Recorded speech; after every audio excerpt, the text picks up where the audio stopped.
Obsession.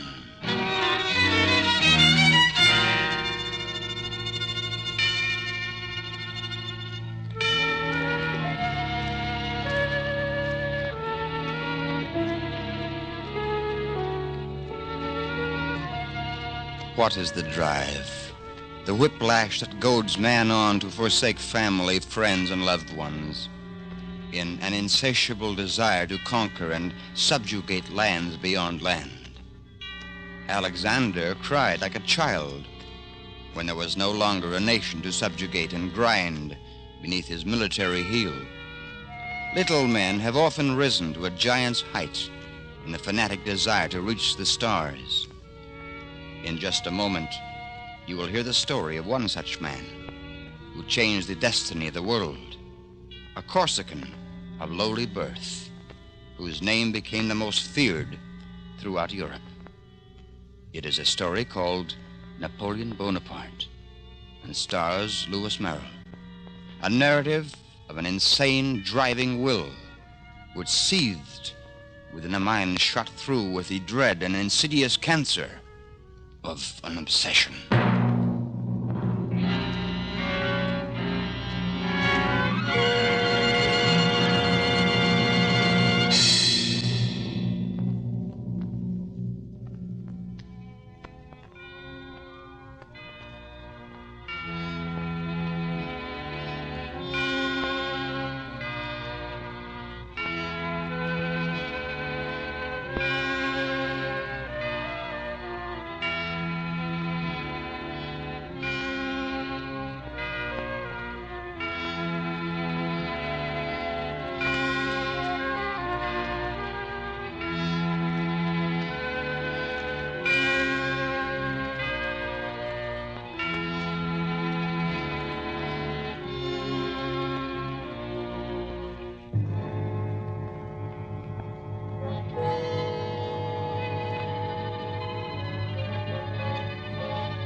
August 15th, 1769, is perhaps one of the most portentous dates in the chronicles of world history.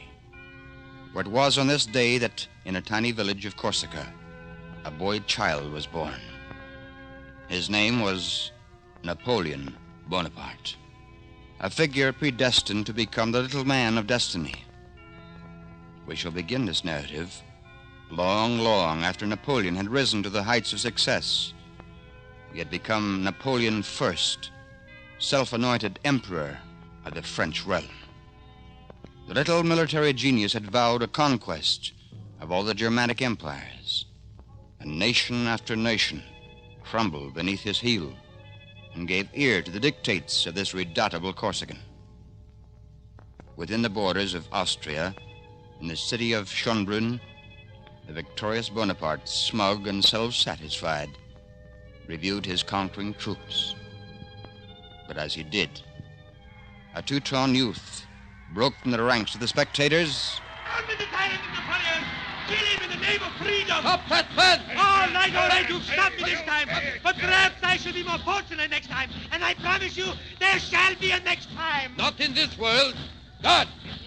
Have chains placed on this upstart. Confine him in the palace dungeon under heavy guard.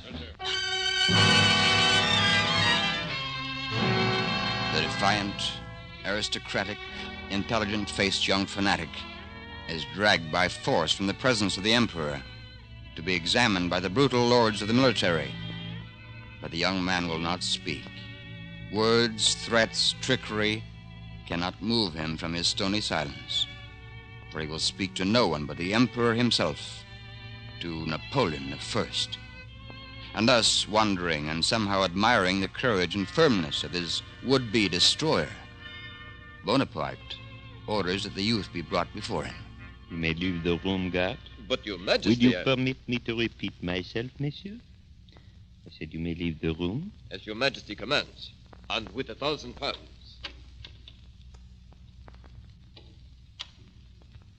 And now, my dear young foolhardy friend, I think we can talk in private. First, your name. My name is Friedrich Staps, and I am the son of Johann Staps, a pastor of Tirol. I do not understand you, Friedrich. You're a very fine-looking young man, and I should judge your age to be that of, shall I say, 17? 18. I will be 19 in October. And if I am not mistaken, Friedrich, was your intention to kill me? Yeah. Then I should judge you do not like me. You hate the name of Napoleon, hmm? I was once your greatest admirer, but now I hate you. So? And why did you change? Because you've done nothing but make war upon my people. It is your fault that we are starving to death and freezing to death. Oh, young man, you must be mad. Either mad or ill. I'm in neither. I'm in full possession of my faculties. And it was for Germany that I tried to kill you, and will try to kill you again if I ever have the chance. Friedrich, you know the penalty for what you did? I suppose so. You will have me shot. But that does not matter. There will be others to take my place when I am dead. But I do not want to shoot you, Friedrich. You are too young. I'm old enough to know what I'm doing. And what you are doing to Germany. Friedrich, you try my patience. This picture was found in your pocket. She's a very beautiful girl. Your sweetheart? Yeah. And what will she think when she learns you're to be shot? She will understand. And she will only be sorry that I failed. She hates you as much as I do. Friedrich, you are a perfect fool. But I find it very difficult to give the word that will have you killed. You are much too young to die. And I want to pardon you, Friedrich.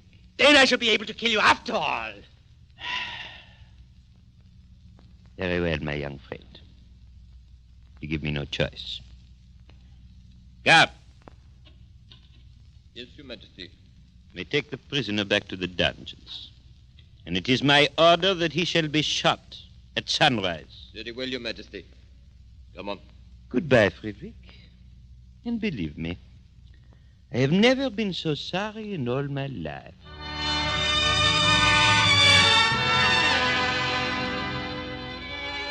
And so, for the first time, the little man of destiny becomes aware of the stark hatred that burns deep within the hearts that have been pierced and bruised by his ruthless military saber.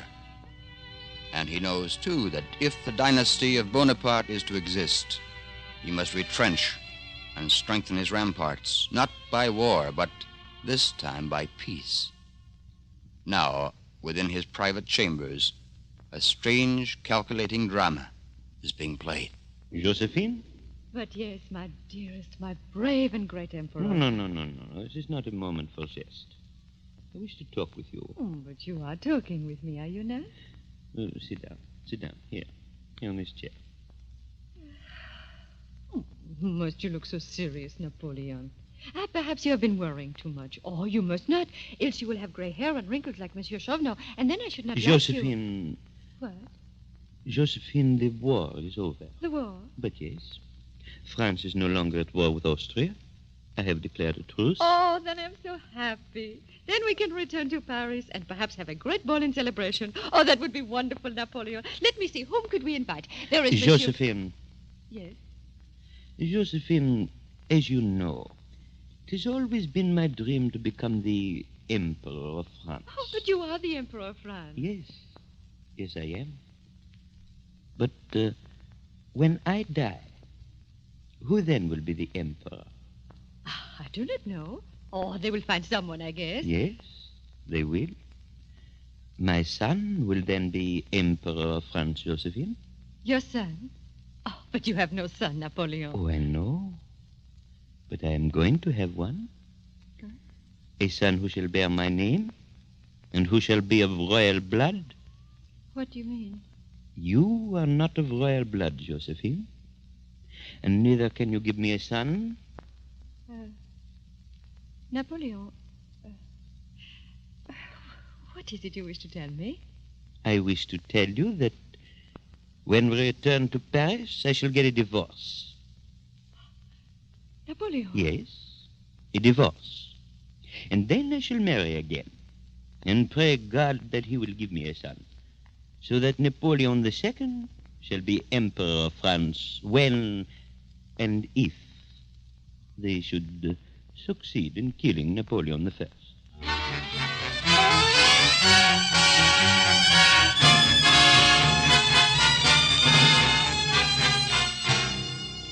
Napoleon, seeking to strengthen his position by a royal alliance, takes to wife the subjugated princess of Austria, Maria Louisa, and a year later eagerly awaits an announcement of a royal birth, one that will perhaps give him a son and an heir to bear the title of Napoleon II.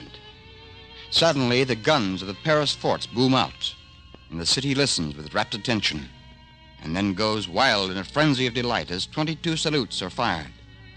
A son has been born to their emperor. The guns are still thundering, and the little lieutenant of artillery stands at the palace window, mechanically noting the caliber of the guns from the pitch of the gunfire, while his thoughts reach far back into the past and roam yet farther and forward into the future.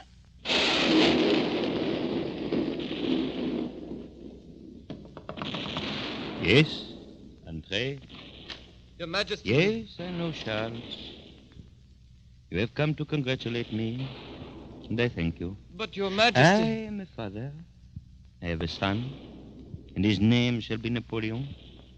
Napoleon II, the next emperor of France. Your Majesty. Charles, they have fired the salute. Why do the guns continue? It is a shameful waste of ammunition. That is what I have come to tell you, Your Majesty. Tell me? Tell me what? Charles, speak up. Well?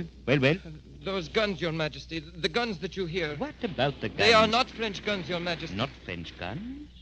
What is this nonsense? There are no other guns within the borders of France. Your Majesty, they are the guns of the coalition. They are marching on Paris. They? May we, Your Majesty, the English, the Russians, the coalition, I beg you in the name of God to do something. Guns of the coalition within France? We. Call my guard. Have the tocsin alarm sounded. Order the call to colors. Quickly, you fool. Or France will not be France, but the state of coalition.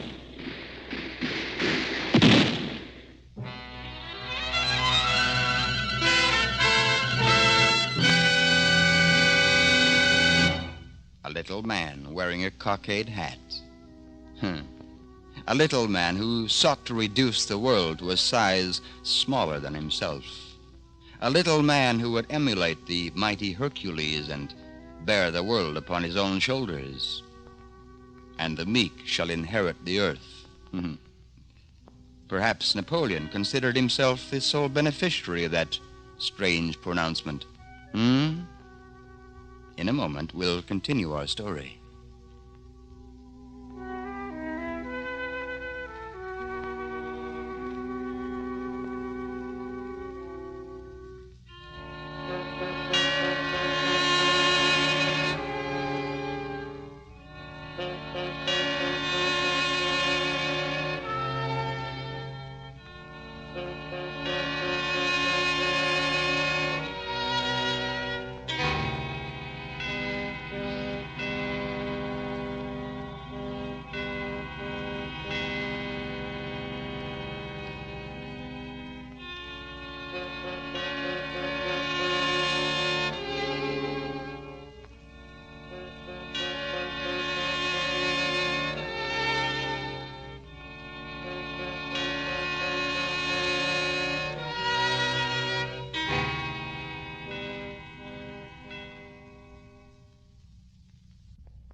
The tocsin alarm and the call to the colors have been sounded too late. And for the first time in his life, the Emperor Napoleon has been caught napping. And so it is that the armies of fate, and as well the armies of the great European coalition, conquer the French capital of Paris and reduce, as the Duke of Wellington avowed, the power and the strength of the little Caesar to the humbleness of ashes. And thus the once victorious Corsican, stripped of his glory and his crown, stands trial before the tribunal of Europe and hears the dread word of judgment. Napoleon Bonaparte, it is hereby ordered and decreed by the powers of the European coalition that you are divested of your crown and rights of emperor and are banished forever from French citizenship and soil, and are to live the remaining days of your life under heavy guard upon the Isle of Elba.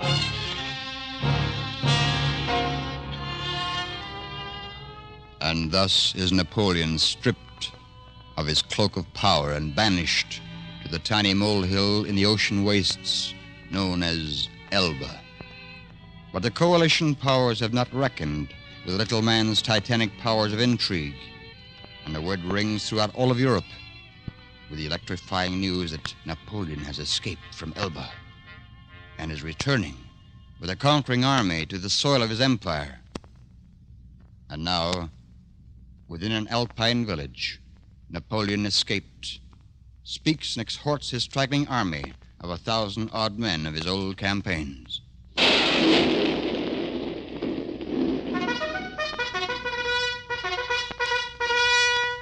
Régiment, attention! Lieutenant, it is not my wish for the men to stand at attention. I wish to speak to them, and I want them to listen. Order them at ease. Very well, sir. Régiment, as you were, allez! Thank you, Lieutenant. My soldiers, I ask that you recognize me, and I have come to you to say that if there is one among you who wishes to kill his emperor, let him come forward and do so. Here I am, and here is my breast. Thank you, my comrades. And now I wish to say this. After the fall of Paris, my heart was torn, but my spirit remained unshaken. My life belongs to you, must once more be made useful to you. Soldiers, we are not conquered.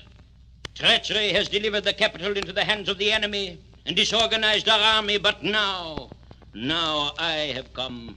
Your general has returned, and he asks you to wear the tricolor cockade again, and let the eagles which you bore at Ulm and Austerlitz, at Jena, Eylau and Friedland, at Eichmühl and Wagram, at Smolensk on the Moskva, at Lützen and Montmirail, once more wave on high. And I promise that victory will guide us forward through the storms, and the eagles shall again fly from one church steeple to the other, until at last they alight on Notre Dame, and again proclaim Napoleon Bonaparte, Emperor of France and Dictator of the world. I wait for your answer, comrades. Vive l'Empereur Napoléon! Vive l'Empereur!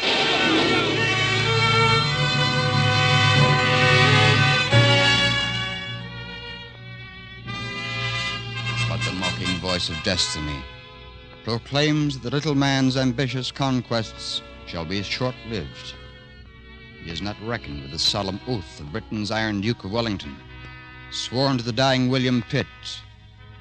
So England maneuvers another war with France, one which terminates tragically upon the shell-torn and scarred battlefields of Waterloo. Your Majesty!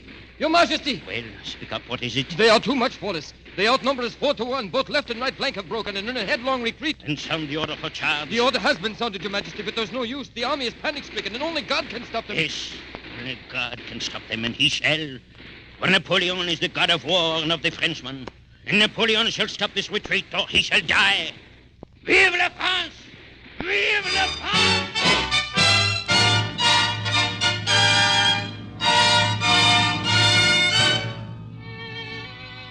But those blasphemous words and the insane fury of Napoleon are wasted on the sound-shocked air of heaven.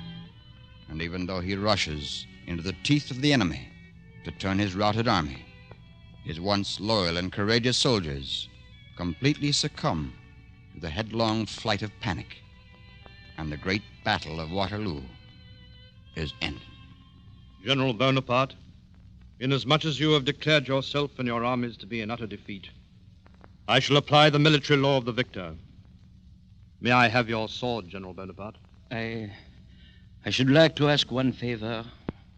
That you allow me to keep this sword. I am extremely sorry, General Bonaparte. This steel was once the sword of Alexander, and its edge is scarred from 1,000 victories, but never a defeat. And so, Lord Wellington, I give you my sword, broken in 2 pieces. And I give you my life in the same way. For like this sword of Alexander, Napoleon Bonaparte is broken.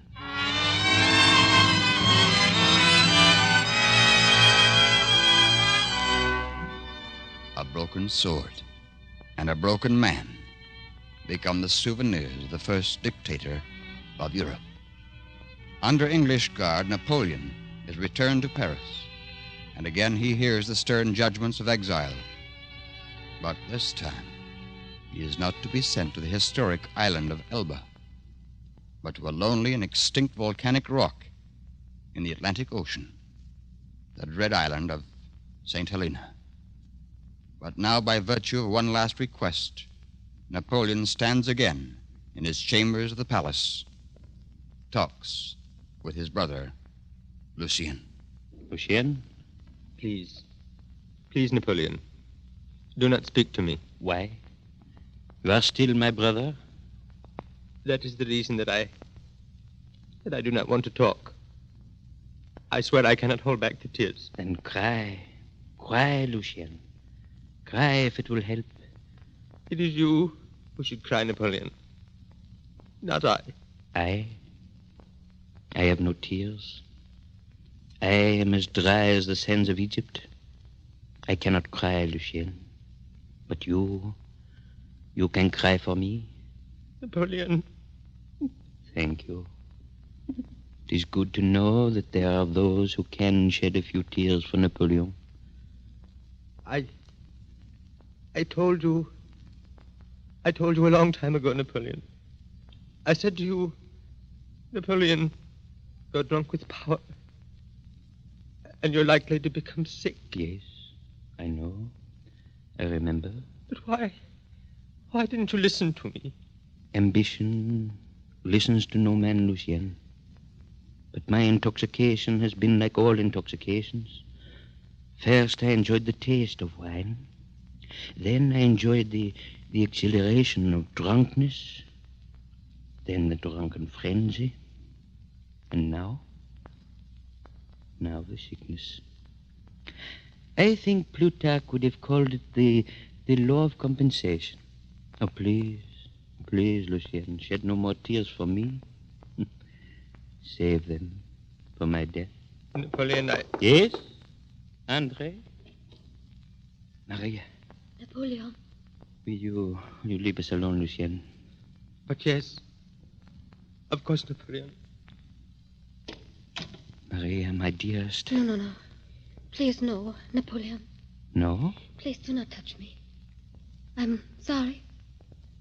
So you too would be named Brutus. No. For it was not I who stabbed you, Napoleon. It is only yourself whom you should name Brutus.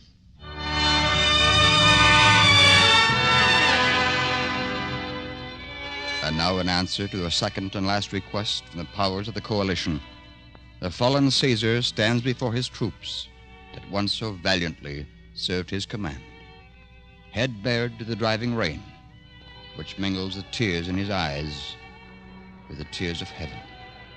Napoleon Bonaparte, the little man of destiny, bids his last farewell.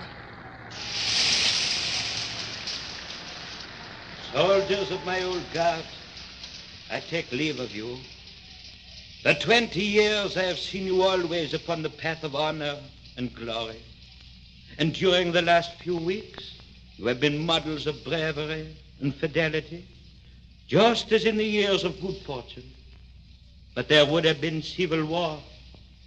And that is why I sacrificed all other interests to those of the country. And I am going away. You, friends, I beg of you to continue to serve France. Our happiness has been my only thought, and my good wishes go with you. Do not mourn my fate, but remember that if I have determined to go on living, it is only that I may increase your fame. I shall write a story of the great deeds we have wrought together. And so, farewell, my children. I would gladly press you all to my heart, but at least let me kiss your colors, the flag of France.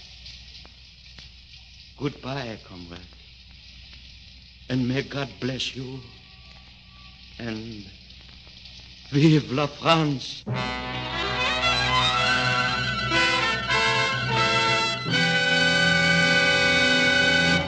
Who was it that said, what goes up must come down?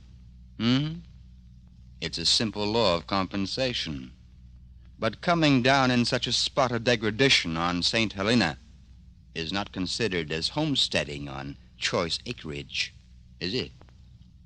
Napoleon, however, bought and paid for his final landscape with a counterfeit coin of his evil and ambitious obsession. In a moment, I'll return to tell you of our story for next week.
Art, in its many forms, has often been a three-forked barb which goads man to the very brink of hellish inferno.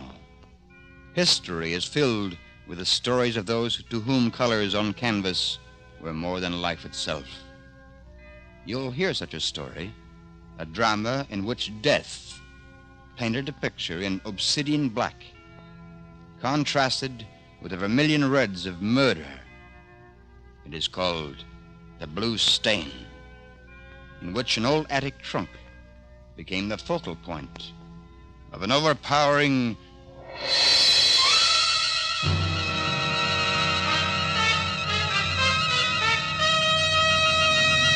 obsession.